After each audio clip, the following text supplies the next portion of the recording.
Hello dear friends, welcome to पढ़ाई से दोस्तों यूट्यूब चैनल। आज के इस वीडियो सेशन में दोस्तों हम जानने वाले हैं 1 से 3 जून 2021 के important current affairs. Okay, so this is a new series regarding the current affair comprehensive analysis and this video series is useful for UPSC aspirant, also the state PCS exam aspirant, SSC, railway, banking, Bhabha atomic research centre, department of atomic energy, national defence academy, CDS, EPFO and all other exam aspirants. तो इन सब के लिए ये series important होने वाली है दोस्तों, क्योंकि current affair and general awareness के बारे में हर एग्जाम में सवाल पूछे जाते हैं। जो भी इंपॉर्टेंट आर्मी एक्सरसाइज होती है या जो भी गवर्नमेंट की अलग अलग स्कीम्स होती है, अलग अलग अपॉइंटमेंट्स होती है, कोई ऑब्चुरी होती है या किसी स्पोर्ट्स रिलेटेड न्यूज़ होती है, तो उसके बारे में डेफिनेटली पूछा जाता है। करंट अफेयर में जो भी घटनाएं होती है उसके बारे में क्वेश्चन हर एक एग्जाम में आते हैं। तो चलो दोस्तों, आज के इस सेशन को स्टार्ट करते हैं हमारे पहले क्वेश्चन के साथ।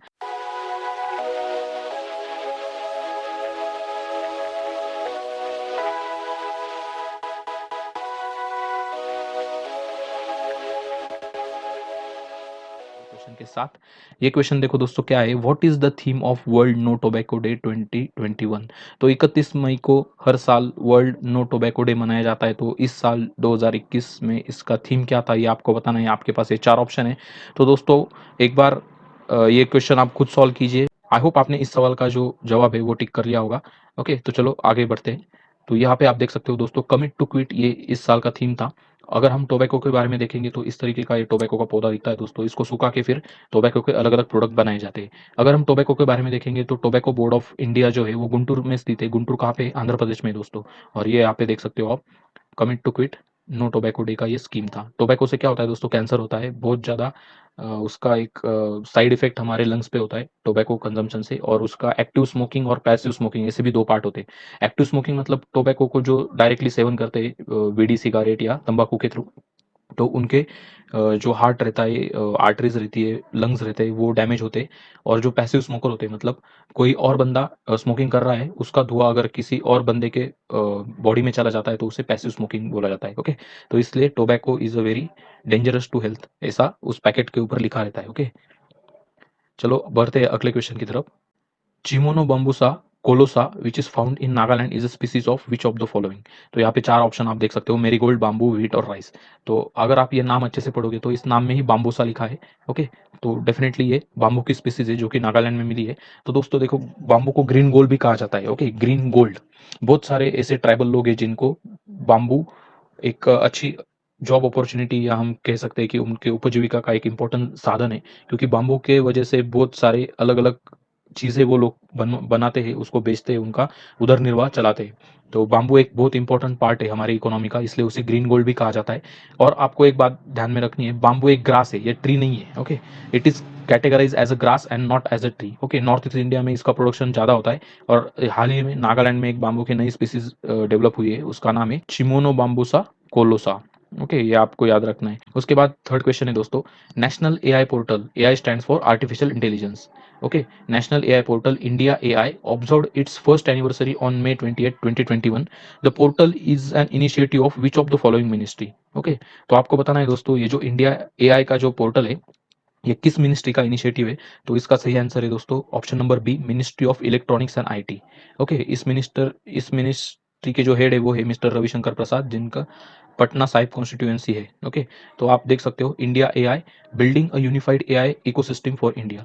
तो दोस्तों आजकल आप देखोगे ना, तो जो वॉर हो रहे हैं ना अलग अलग देशों के बीच, वो भी एआई का उसमें इंपॉर्टेंट रोल है। जैसे अभी इंडिया पैलेस्तीन और इसराइल का जो कॉन्फ्लिक्ट चल रहा था, उसमें इसराइल ने क्लेम किया है कि उन्होंने जो भी पैलेस्तीन में बॉम्बिंग की है उसमें एआई सिस्टम का उन्होंने यूज़ किया है। वैसे हमारे डे टू डे लाइफ में बहुत सारे ऐसे प्रोडक्ट आ रहे हैं जो स्मार्ट प्रोडक्ट है, जैसे कि स्मार्ट वॉच है, स्मार्टफोन, या और ऐसी चीज़ें है कि जिसमें एआई का यूज़ होता है, आर्टिफिशियल इंटेलिजेंस का। जो अभी नई कार्स भी आ रही है, तो उसमें भी जो ड्राइवर नहीं है उस कार में, बिना ड्राइवर के भी वो कार चला सकते हैं लोग आज।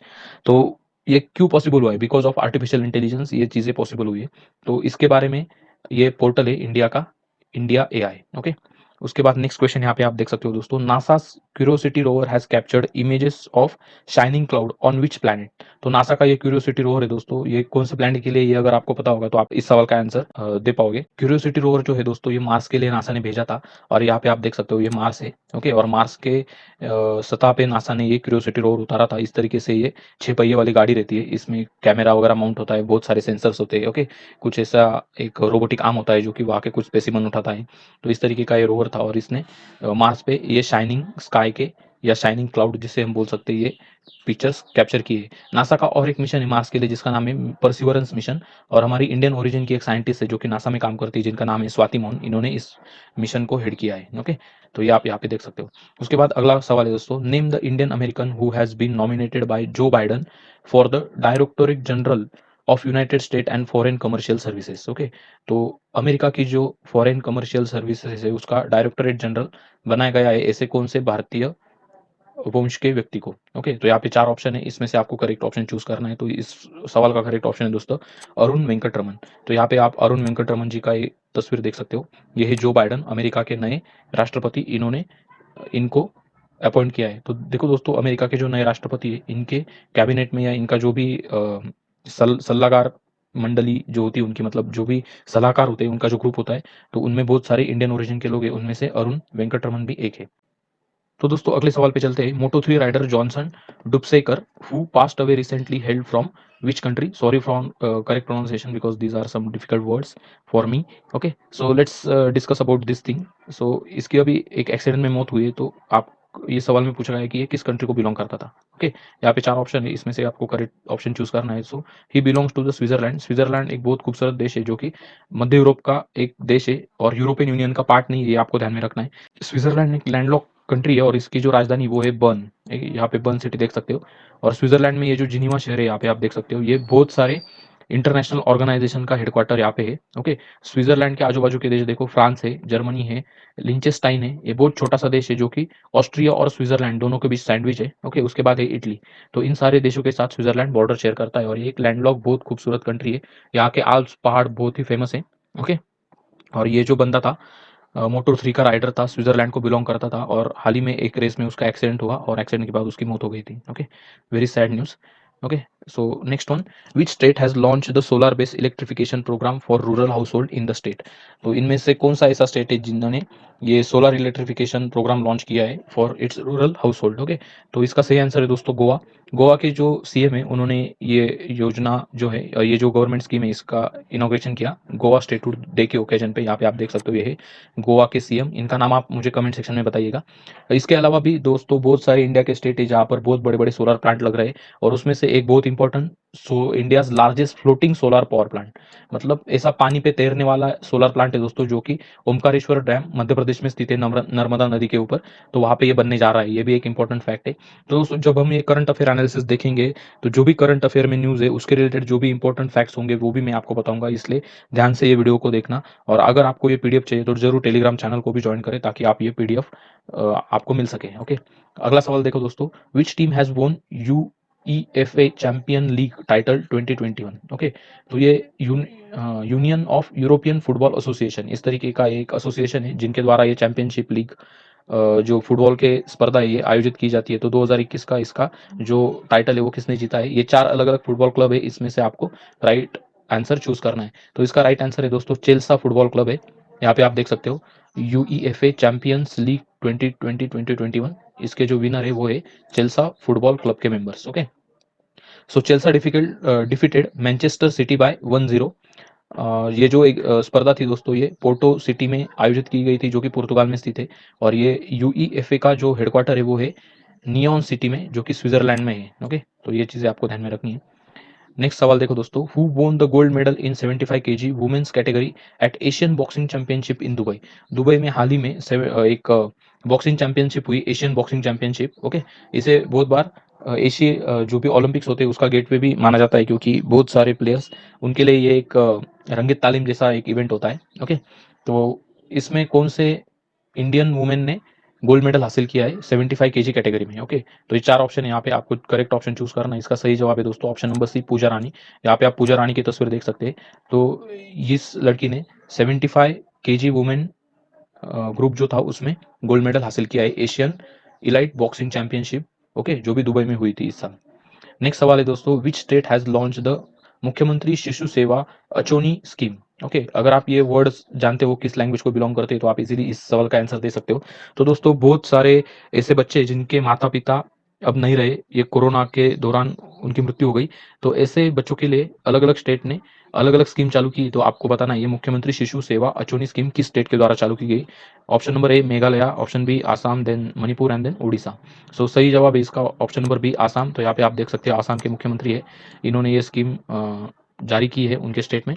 तो जो भी ऐसे बच्चे जिनके माता पिता ने कोरोना पेंडेमिक के दौरान अपने प्राण गंवाए, तो ऐसे बच्चों के भविष्य के लिए या उनका जो भी उधर निर्वाह है वो होने के लिए मंथली 3500 रुपीज आसाम गवर्नमेंट पे करेगी। ओके, तो ये जो स्कीम है उसके बाकी के डिटेल आप यहाँ पे देख सकते हो दोस्तों, बहुत इंपॉर्टेंट स्कीम है और ऐसे बच्चों के लिए डिफरेंटली स्टेट के ये जो स्कीम है डेफिनेटली उनके फ्यूचर के लिए बहुत लाभदायी है। ओके, तो अलग अलग स्टेट के अलग अलग स्कीम है। रिसेंटली यूपी ने भी ऐसा एक स्कीम लॉन्च किया है, महाराष्ट्र सरकार का भी ऐसा एक स्कीम है और सेंट्रल गवर्नमेंट का भी एक ऐसा एक स्कीम है। तो आप मुझे कमेंट सेक्शन में बताइए उस स्कीम के क्या क्या नाम है। ओके, अगला सवाल देखो दोस्तों, which union minister has awarded by WHO, that is world health organisation, with WHO's directorate general special recognition award for his accomplishment in area of tobacco control. Okay, तो टोबैको कंट्रोल करने के लिए भारत के ऐसे कौन से व्यक्ति है जिनको WHO का directorate general special recognition award मिला है। ओके, तो यहाँ पे आप 4 व्यक्ति है जिनके नाम देख सकते हो, तो इसमें से आपको करेक्ट ऑप्शन चूज करना है। तो इसका सही जवाब है दोस्तों डॉक्टर हर्षवर्धन, ये हमारे हेल्थ मिनिस्टर है। अगला सवाल है दोस्तों, who is the first blind man in Asia who has scaled the tallest peak mount Everest. Okay, तो इनमें से आपको सही ऑप्शन चूज करना है दोस्तों। तो इसका सही ऑप्शन है option number C, Zhang Hon. ये चाइना के व्यक्ति है जो कि ब्लाइंड पर्सन है, लेकिन फिर भी उन्होंने ये दुनिया का सबसे बड़ा पर्वत माउंट एवरेस्ट इसको क्लाइम किया है। ओके, तो माउंट एवरेस्ट देखो दोस्तों नेपाल और चाइना के बॉर्डर पे स्थित है। इसका जो पहले हाइट था वो बताया जाता था 8,848 मीटर इतना है, लेकिन रिसेंटली इसी साल चाइना और नेपाल ने मिलके फिर से इसका हाइट नापा था, तो 86 सेंटीमीटर से वो हाइट बढ़ा है और इसका अभी फिलहाल का जो हाइट है वो है 8,848.86 मीटर, इतना इसका हाइट है अभी फिलहाल। अगला सवाल है दोस्तों, who wrote the second and final section of the book Savarkar a contested legacy. Okay, so ये जो बुक था इसका जो सेकंड और फाइनल सेक्शन था वो निम्न में से किस व्यक्ति ने लिखा है। तो इसके ऑथर के बारे में आपको बताना है। तो इसका ऑप्शन है दोस्तों option number C, Vikram Sampath. Okay, ये जो ऑथर है इनकी तस्वीर आप देख सकते हो और ये है हमारे वीर सावरकर। ओके, बहुत बड़े क्रांतिकारक थे, नासिक के पास बगुर में इनका जन्म हुआ था। इनका बहुत बड़ा योगदान रहा है हमारे फ्रीडम स्ट्रगल में। ओके, तो जरूर आपको इनके बारे में पता होना चाहिए। ये है वीडी सावरकर, विनायक दामोदर सावरकर, तो इनके जीवन के ऊपर ये बुक लिखी गई है। अगला क्वेश्चन है दोस्तों, recently which bank has appointed SK Mujumdar, okay, its CFO, that is chief financial officer with immediate effect. Okay, तो निम्न में से कौन सा बैंक है जिन्होंने SK मुजुमदार को उनका चीफ फाइनेंशियल ऑफिसर रिक्रूट किया है। तो ये है कैनरा बैंक। ओके, यहाँ पे आप देख सकते हो दोस्तों कैनरा बैंक में अर्जेंट बेसिस पे इनको एज अ CFO डिप्लॉय किया है। अगला क्वेश्चन है, recently who among the following has author the book stargazing the player in my life. तो निम्न में से कौन से व्यक्ति ने ये बुक लिखा है, ऐसा आपको यहाँ पे पूछा गया है। तो इसका सही आंसर है रवि शास्त्री जी। रवि शास्त्री जी जो थे वो जो फेमस क्रिकेट प्लेयर है सचिन तेंदुलकर, इनके गुरु थे, इनके कोच थे, तो उनके द्वारा ये बुक लिखी गई है। यहाँ पे आप देख सकते हो ये है रवि शास्त्री जी का फोटो और ये है उनकी book. Covid variant identified in India technically known as B1.617.2 will now be known by which name as per WHO system. Okay, तो दोस्तों आप देख सकते हो कि पूरे दुनिया में अलग अलग देशों में अलग अलग टाइप के कोरोना के वेरिएंट सामने आ रहे हैं और उसी की वजह से पूरे दुनिया में एक रेसिज्म फैल रहा है अलग अलग देशों के नेशनलिज्म के खिलाफ। ओके, और एक वैक्सीन नेशनलिज्म नाम का भी एक कंसेप्ट उभर के आ रहा है। तो इसको काउंटर करने के लिए और ये जो रेसिज्म हो रहा है अलग अलग वेरिएंट जो मिल रहे हैं अलग अलग देशों के बीच, और उस देश के लोग अगर किसी अन्य देश में ट्रैवल करते हैं तो उसके उनके खिलाफ बहुत ज़्यादा वायलेंस हो रहा है। तो इसको अवॉइड करने के लिए WHO ने एक स्टैंडर्ड गाइडलाइन जारी की है और उसके तहत जो अलग अलग वेरिएंट है उनका एक नामकरण किया है। तो भारत में मिले हुए B1.617.2 इस वेरिएंट को WHO ने क्या नाम दिया है, ऐसा ये सवाल है दोस्तों, गामा अल्फा डेल्टा बीटा। तो इसमें से कौन सा नाम दिया है ये आपको बताना है। तो इसका सही ऑप्शन है दोस्तों ऑप्शन नंबर सी, डेल्टा। ये आप देख सकते हो दोस्तों WHO का एक लोगो है। ओके, और WHO के ऑफिशियल वेबसाइट से मैंने डेटा लिया है। यहाँ पे आप देख सकते हो WHO के जो वेरिएंट्स ऑफ कंसर्न, मतलब जो बहुत ज़्यादा धोखादायक वेरिएंट्स है उनके बारे में WHO ने ये नॉमेनक्लेचर किया है। ओके, तो ये अलग-अलग देशों में जो भी अलग-अलग वेरिएंट मिले, तो उनको जो भी ग्रीक लेटर है, ग्रीक अल्फ़ाबेट जिसे हम बोलते हैं, तो उस लेटर के हिसाब से यहाँ पे उन्होंने नोमेनक्लेचर दिया है। और एक और कैटेगरी उन्होंने बनाई, वेरिएंट ऑफ इंटरेस्ट और वेरिएंट ऑफ कंसर्न, इस तरीके की 2 कैटेगरी, और यहाँ पे आप उनके नोमेनक्लेचर देख सकते हो। चलते हैं दोस्तों अगले सवाल की तरफ। Question number 17, B Shyam has been appointed as the next ambassador of India to which country? Mexico, Spain, पुर्तगाल और आइसलैंड, इनमें से कौन से कंट्री के लिए बी श्याम इनको एज एम्बेसडर बनाया गया या अपॉइंट किया गया है? ओके, तो यहाँ पे आप देख सकते हो ऑप्शन नंबर डी, ये सही ऑप्शन है। ओके, तो यहाँ पे आप देख सकते हो ये है बी श्याम, इनको इंडिया के एम्बेसडर के तौर पे आइसलैंड कंट्री में अपॉइंट किया गया है। तो यहाँ पे दोस्तों आप देख सकते हो आइसलैंड कंट्री, जो कि एक नॉर्थ अटलांटिक ओशन में स्थित एक कंट्री है, आइलैंड कंट्री है ये। रेकजाविक इसकी कैपिटल है। ओके, तो ग्रेट ब्रिटेन के नॉर्थ वेस्ट में स्थित ये कंट्री है। ओके, ग्रेट ब्रिटेन और ग्रीनलैंड के बीच में ये स्थित है, नॉर्वेजियन सी के पास। यहाँ पे इसका लोकेशन आप देख सकते हो। ओके, बहुत सारा इसका जो एरिया है दोस्तों, ये बर्फ से ढका रहता है। यहाँ से आप देख सकते हो आर्टिक सर्कल जस्ट इसके नॉर्दर्न पार्ट को टच करते हुए जा रहा है। तो चलो आगे बढ़ते हैं दोस्तों। Question number 18, which space agency will send 28 squids and some 5000 water bears to international space station for research purpose? तो आपको दोस्तों पता होगा कि अर्थ के ऊपर जो ऐसे बड़े बड़े 5 कंट्रीज है जिन्होंने मिला के ये इंटरनेशनल स्पेस स्टेशन बनाए अर्थ के लो अर्थ ऑर्बिट में। ओके, तो इस स्पेस स्टेशन पे अब कौन सी एजेंसी, स्पेस एजेंसी है जो कि 28 स्क्विड्स और 5000 वाटर बियर्स को छोड़ने वाली है फॉर रिसर्च पर्पस? तो यहाँ पे आप ये स्क्विड्स देख सकते हो और ये वाटर बियर्स देख सकते हैं। तो इनमें से कौन से स्पेस एजेंसी ने ये कदम लिया है? तो इसका आंसर है नासा। नासा का ये ऑफिशियल लोगो आप यहाँ पे देख सकते हो। नासा जो है वो है national aerospace agency, United state की नेशनल एरोस्पेस एजेंसी है। यहाँ पे आप देख सकते हो नेशनल नासा का जो हेडक्वार्टर है वो वॉशिंगटन डीसी में लोकेटेड है, जो कि यूनाइटेड स्टेट की राजधानी का शहर है। 29 जुलाई 1958 को नासा की स्थापना हुई थी दोस्तों, यहाँ पे आप देख सकते हो। उसके बाद अगला सवाल है दोस्तों, world's first nano ultra liquid is introduce for the farmers across the world by which organization? IFFCO, GNFC, ML, MFL और एचएफसीएल? तो आपको सही जवाब चुनना है दोस्तों। इसका सही जवाब है ऑप्शन नंबर ए, इफको, IFFCO। तो इफको एक होल्ली ओन कोऑपरेटिव बॉडी है। कोऑपरेटिव मतलब क्या है? बहुत सारे फार्मर्स मिलके थोड़ा थोड़ा पैसा डाल के एक कोऑपरेटिव सोसाइटी बनाते हैं, जो कि ये अलग अलग जो सीड्स होते हैं उनके ऊपर रिसर्च वगैरह करने का काम करती है। तो पूर्णतः सहकारी स्वामित्व की ये कंपनी है। ओके, या ऑर्गेनाइजेशन आप बोल सकते हो। तो इसने एक नैनो पार्टिकल बेस्ड एक नया यूरिया का एक सप्लीमेंट निकाला है, या उनका एक उसका एक अल्टरनेटिव निकाला है, ऐसा हम बोल सकते हैं। तो पहले क्या होता था दोस्तों कि यूरिया की बहुत मतलब जो वो खाद रहती थी जो फार्मर्स यूज करते खेतों में, बहुत ज़्यादा उसकी डिमांड थी, बहुत बोरिया मतलब उनको खरीदनी पड़ती थी फार्मर्स को। लेकिन अब ऐसा नहीं है, नैनो पार्टिकल बेस्ड एक लिक्विड इफको ने डेवलप किया है। तो इसका कॉस्ट इसकी वजह से कम हो गया है, reduce input cost, environmental friendly है, improve nutritional value, increase farmers income, enhance crop productivity and cheaper than conventional urea. तो ये सारी इसकी प्रॉपर्टी है और ये नया उन्होंने डेवलप किया है। ओके, अगला सवाल देखते हैं दोस्तों, which country has ended its 2 child policy and allowed all married couple to have 3 children? तो आपको पता है दोस्तों, बहुत सीधा साधा इसका जवाब है, क्योंकि हम सब ने न्यूज़ में देखा होगा, चाइना ऐसा कंट्री है जिन्होंने उनकी पहले तो 1 चाइल्ड पॉलिसी उन्होंने अडॉप्ट की थी, उसको स्क्रैप किया, बाद में 2 चाइल्ड पॉलिसी लाई थी, उसको स्क्रैप किया, और अभी 3 चाइल्ड पॉलिसी गवर्नमेंट ला रही है। ओके, तो चाइना का आपको पता होगा दोस्तों, एक कम्युनिस्ट रेजिम है वहाँ पे, जैसा वो कम्युनिस्ट पार्टी बोलेगी वैसा वहाँ के लोगों को करना पड़ता है सारी चीज़ें। तो इस पार्टी ने 1970s में 1 चाइल्ड पॉलिसी अडॉप्ट की थी, लेकिन धीरे धीरे चाइना की पॉपुलेशन बहुत ज़्यादा डिक्लाइन होती गई, तो चाइना ने 1 चाइल्ड पॉलिसी से 2 चाइल्ड पॉलिसी पे शिफ्ट किया, और अभी चाइना ने 2 चाइल्ड पॉलिसी से 3 चाइल्ड पॉलिसी पे शिफ्ट किया है।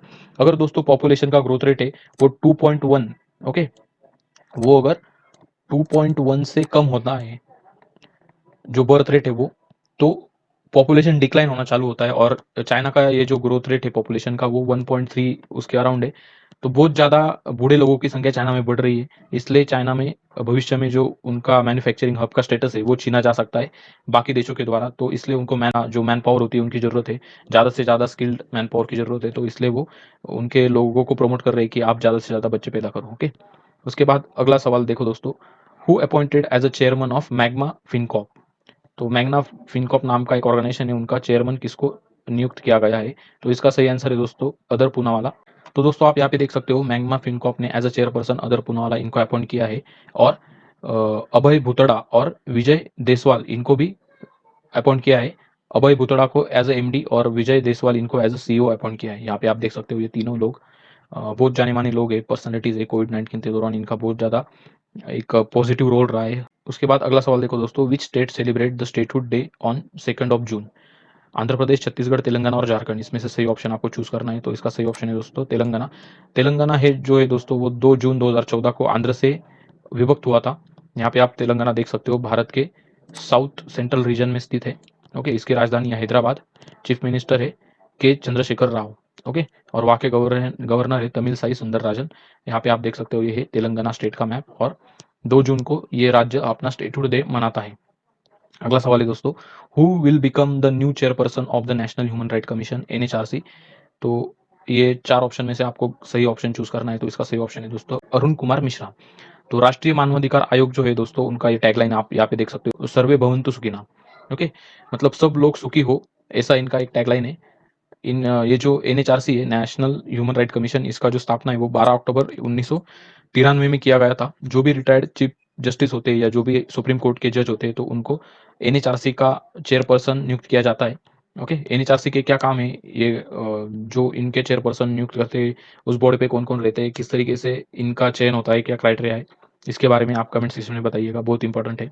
National human right commission. Okay, Arun Kumar Sinha इनके नए चेयरपर्सन नियुक्त किए गए हैं।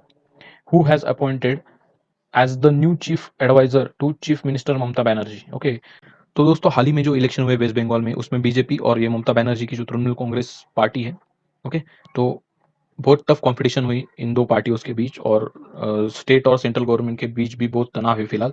तो जो भी ममता बनर्जी है, उन्होंने उनके जो चीफ एडवाइजर है नए नियुक्त किए हैं, तो इनमें से कौन से है वो आपको बताना है। इसका सही जवाब है अलप्पन बंडोपाध्याय। तो यहाँ पे आप इनकी सर्विस देख सकते हो, अलप्पन बंडोपाध्याय, ये है ममता बनर्जी, वेस्ट बंगाल की सीएम है ये। पूरे भारत में एक ही ऐसा राज्य है जिसकी महिला मुख्यमंत्री है। ओके, यहाँ पे आप वेस्ट बंगाल स्टेट देख सकते हो। तो दोस्तों चलते हैं नेक्स्ट सवाल की तरफ। अगला सवाल है दोस्तों, which country has launch a diplomatic protest against China's continuing illegal presence and activities near the Thitu island? Okay, तो चाइना का आपको पता है वो 9 लाइन का साउथ चाइना सी में उनका एक प्रोपोगेंडा चलता रहता है। वो बोलते हैं कि पूरा साउथ चाइना सी हमारा है, वो 9 लाइन उन्होंने ड्रॉ कर रखी है। ओके, और जो भी छोटे छोटे कंट्रीज है साउथ चाइना सी के सराउंडिंग में, तो उनके साथ चाइना हमेशा पंगे लेता रहता है। ओके, तो अभी चाइना ने क्या किया है कि ये जो थीटू आइलैंड है, जो कि स्पार्सले आइलैंड का एक पार्ट है, साउथ चाइना सी में लोकेटेड है, तो उसके ऊपर अपना दावा ठोक दिया है और बोल रहा है कि ये हमारा है, यहाँ पे उनकी एक्टिविटीज बढ़ गई है। ओके, तो ये जो आइलैंड है ये फिलीपाइंस उसको क्लेम करता है। ये आप देख सकते हो, फिलीपाइंस एक आर्किपेलागो है, बहुत सारे आइलैंड का मिलकर बना हुआ ये नेशन है। मनीला इसकी राजधानी है, और मनीला में इंटरनेशनल राइस रिसर्च इंस्टीट्यूट भी स्थित है।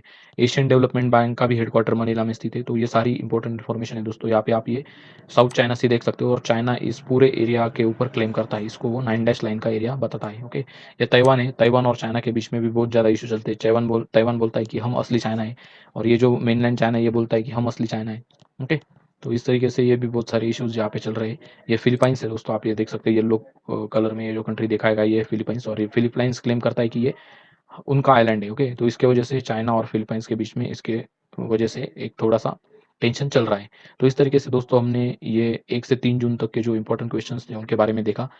I really thank you for watching this video session, and if you like the session, don't forget to share this particular video session with your friends so they will get benefited during their study in this corona pandemic period. And don't forget to subscribe our YouTube channel for more such interesting video session. And if you want the PDF of this particular video session, do join our Telegram channel. The link is given below here, and you will also get the link in comment section. Okay, so thank you guys and have a great day. See you soon in our next video session.